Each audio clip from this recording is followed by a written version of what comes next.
Los Muertos de Eric Calatrava aux éditions La Trace. El viento, la lluvia. Le vent, la pluie. Je connaissais toutes les ficelles du métier et je pouvais servir sans ciller un bobard tout prêt pour ne pas me faire coincer. On m'a dit qu'un appartement se vend dans cet immeuble. Je cherche mon chien. Je ne trouve pas l'office du tourisme. Ce que la face cachée de mes contemporains me révélait avait eu raison de mes dernières illusions. J'en arrivais à envier la naïveté dont faisaient preuve mes cibles. Époux volage, fraudeurs à l'assurance maladie, employés indélicats. J'aurais pu raccrocher, mais je continuais, un peu par habitude et pour ne pas voir le gouffre qui s'ouvrait devant moi.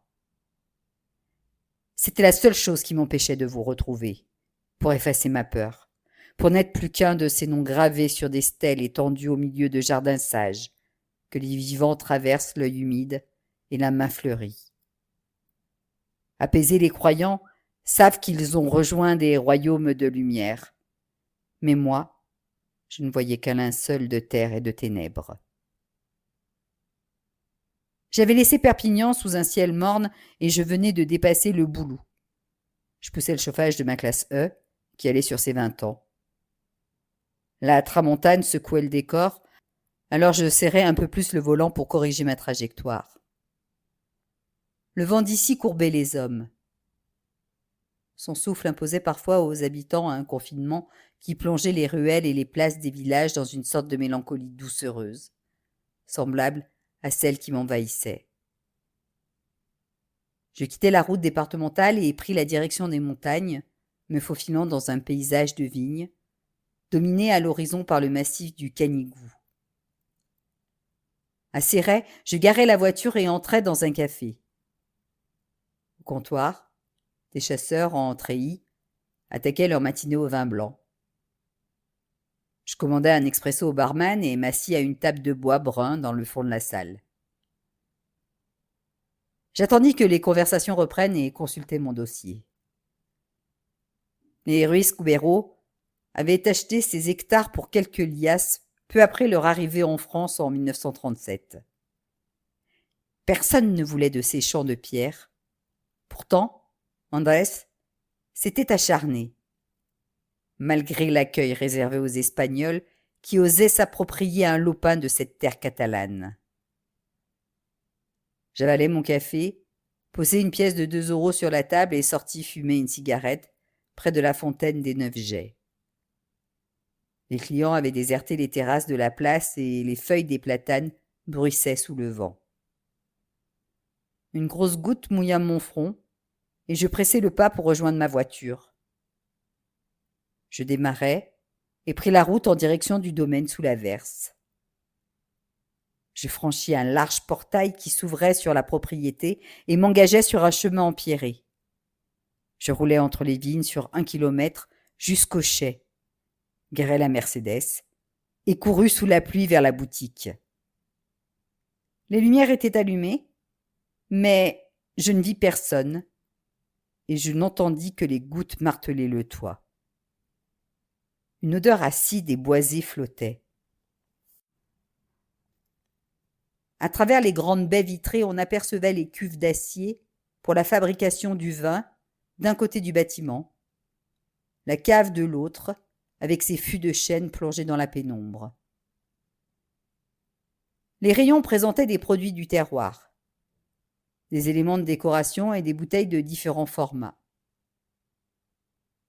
Des pas claquèrent sur le carrelage. Une jeune femme apparut. Chignon, tailleur pourpre, maquillage léger. « Oh, bonjour monsieur. »« Bonjour. » Elle portait un carton qu'elle posa sur le comptoir. « Vous venez pour une dégustation ?»« Je ne pensais pas voir de visiteurs avec ce temps. »« Non, non, je vous remercie. J'ai rendez-vous avec la propriétaire. »« Ah, vous allez devoir traverser la cour. Elle habite la grande maison au fond du parc. » « Attendez. » Elle disparut 3 secondes et revint avec un parapluie. Je vous le prête. Vous n'aurez qu'à me le déposer en partant. Desaparecida disparut. Au bout du chemin, je trouvai une grille fermée. Je sonnai. 2 Dobermans surgirent et coururent jusqu'au portail. Puis s'immobilisèrent, l'oreille dressée. Une voix retentit dans l'interphone. « Oui ? Christian Herrera, j'ai rendez-vous. »« Un instant !» Un picotement désagréable monta le long de ma nuque. Les chiens ne me quittaient pas des yeux. J'entendis quelqu'un siffler et ils détalèrent. 1 minute plus tard, les battants s'ouvrirent. Je marchai vers la maison, agrippé à mon parapluie, sur mes gardes. Sous le porche, l'homme qui me regardait approcher réprima un sourire. « Madame va vous recevoir. » Il entra dans le hall. Je le suivis, dégoulinant. « Voulez-vous boire quelque chose ? » ?»« Si vous avez quelque chose de chaud. »« Café ? » ?»« Oui, merci. » Il me conduisit jusqu'à un salon et quitta la pièce. Sur un buffet de style Renaissance espagnol, un cierge brûlait. Je fis quelques pas vers la bibliothèque, mais je sentis une présence derrière moi et je me retournai. « Monsieur Herrera, bonjour, Bianca Ruiz-Cubero. »« Madame ?» Elle fit pivoter son fauteuil roulant électrique et me désigna un canapé. L'homme revint avec un café servi dans un verre et un petit pot de lait qu'il posa devant moi, sur la table basse. Il s'adressa à sa patronne. « Je vous prépare un thé ? » ?»« Non, merci Diego. Il reste des gâteaux, je crois. » Il s'éclipsa. Elle réajusta une buse de ses lunettes nasales et surprit mon regard vers la bouteille d'oxygène. Je lui montrai mon téléphone. « Ça vous dérange si j'enregistre notre conversation ? » ?»« Pas du tout. » La tasse était brûlante et je la reposai sur la soucoupe. Quelques gouttes s'échappèrent. « Je vous écoute. »« Je voudrais que vous retrouviez ma petite fille. » Elle marqua une pause, semblant fixer un point à travers la fenêtre. « À quelle date remonte sa disparition ? » 2016, avant Noël. Son scooter a été abandonné sur le bord de la route. Beaucoup pensent qu'elle est morte, mais je n'y crois pas. Écoutez, elle a disparu depuis plus de 7 ans et... Luisa est vivante. Que dit la police ? Il n'y a pas eu de demande de rançon. Ils ne cherchent plus, d'autant plus qu'elle était majeure. Ils disent qu'on a le droit de disparaître. C'est exact, mais je ne travaille pas sur les disparitions et... Monsieur Herrera, je connais votre histoire. Je n'aimais pas la tournure que ça prenait. Où sont ses parents ?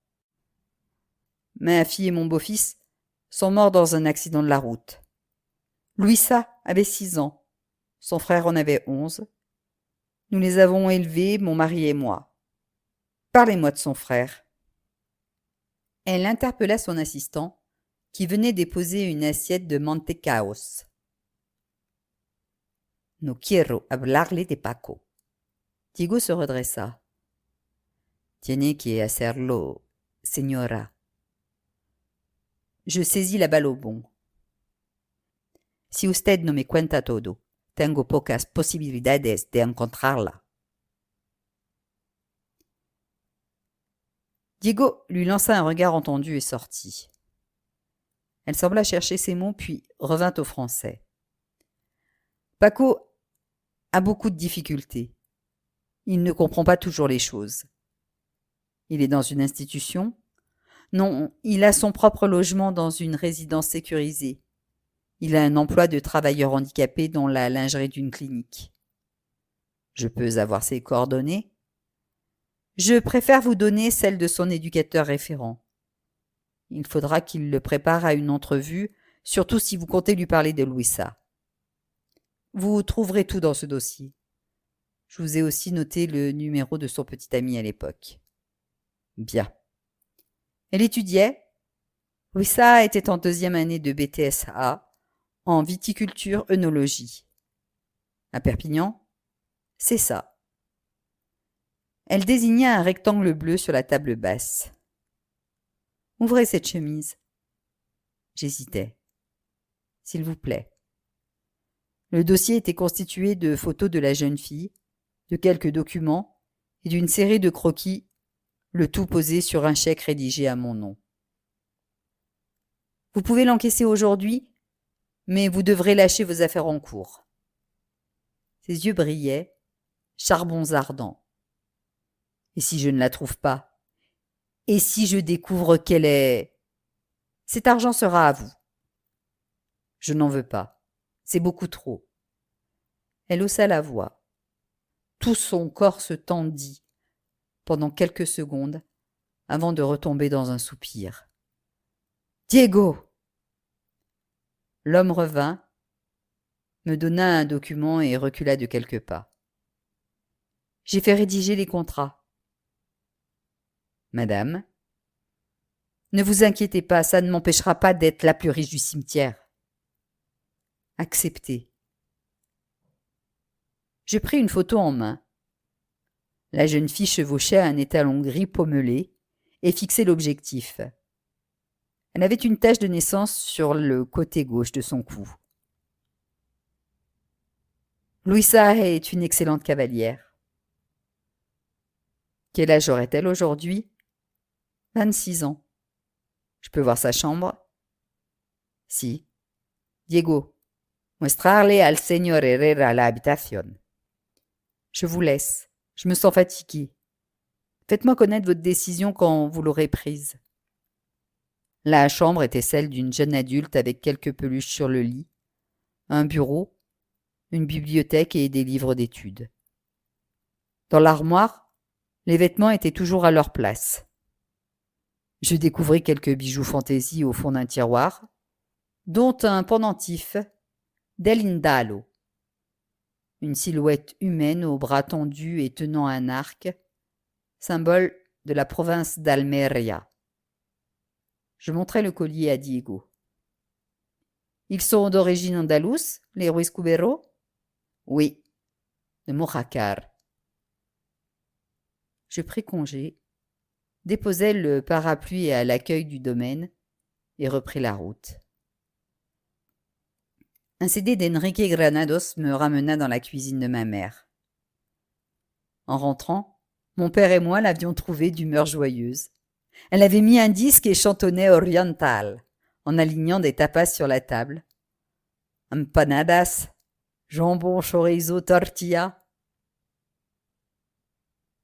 Sur le feu, un cocido mijotait, en répandant son parfum dans toute la maison.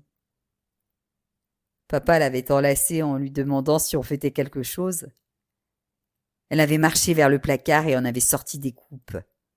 Ensuite, elle avait tiré une bouteille de champagne du frigo. Elle rayonnait. Franco est mort.